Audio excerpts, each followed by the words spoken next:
So in this period of making the travel vlog about short lessons learned throughout the day or notes to self, I remembered something that I learned not exactly today, but recently, and it is related to travel. We are getting ready for a relatively extended trip to Europe, and I'm trying to think about which books to take with me to read on a plane, etc. And I have been reading most of my books in the audio format. This is not related to work. I read quite a bit of stuff, of course, related to my research in the printed word format. But the stuff that's not related to a profession and something just for curiosity, I basically listen to in audiobooks as I walk my dog, etc. And I remembered that there are some limitations to this format that I've learned from a presentation that I attended at my daughter's school. The school organized a fascinating seminar with Dr. Harvath, the neuroscientist who studies learning techniques and kind of learning behaviors and outcomes. I have a interest in that professionally also because I teach at the university, and I, as an introduction to most of my courses in fluid mechanics, I talk about the curve of forgetting and the importance of spaced repetition of the material to convert information to knowledge, etc., etc. And it was kind of nice to hear an excellent presentation. By the way, the presentation skills were fascinating.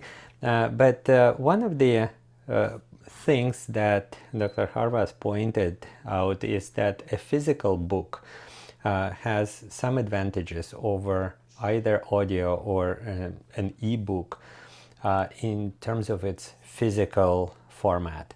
One thing is that because it is three-dimensional, we intuitively remember where certain parts of material are located relative to kind of the span of the book itself. So if it's a story, if something is happening at the beginning, we just intuitively know, we feel how many pages are before and after that part, etc.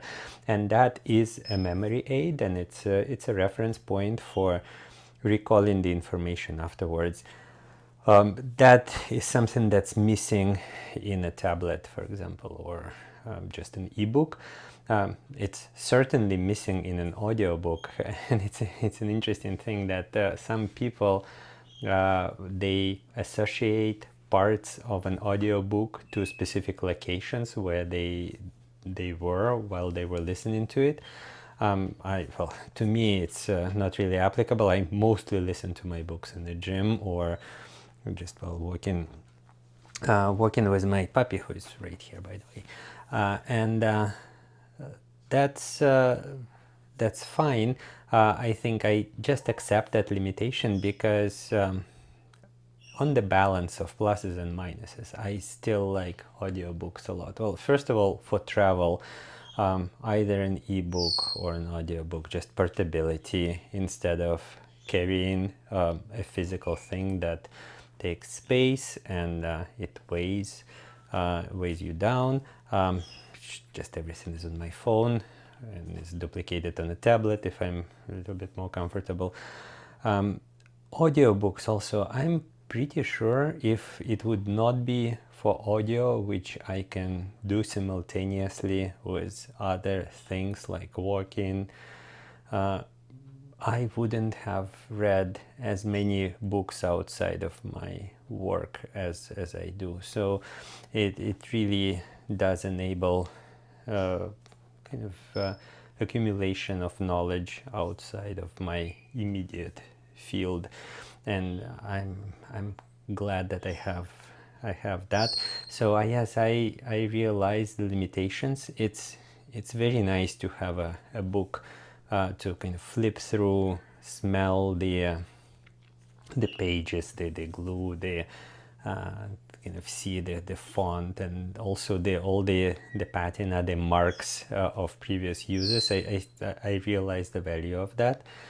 But just in a modern lifestyle, at least in my lifestyle, there is not enough built-in routines to do this. I think it's certainly possible. It's a matter of forming habits, perhaps stacking it with some established routines throughout the day, and maybe it's something to introduce. But for travel, e-format it is. So yeah, that's my talking for today.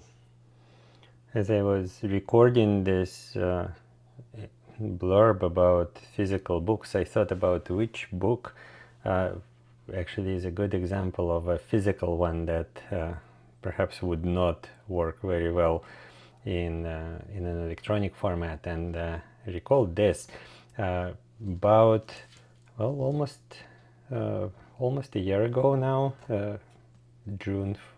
July 14th last year, we went to an exhibit of Shinsuke Yoshitake in Kanazawa in Japan, and it's drawings, things like that. So it really, the book itself is kind of a product of his imagination. It's very small format but very thick because he is a prolific artist. So something like this is just a pleasure to flip through, and it gives you a sense that this is a sketchbook that that was used to create these funny drawings, and that is something you certainly cannot get in audio. It's a very visual thing, but it's also the size and the format is important. So for something like this, yeah, there is no replacement for physical books, but again, this is not going on travel with me.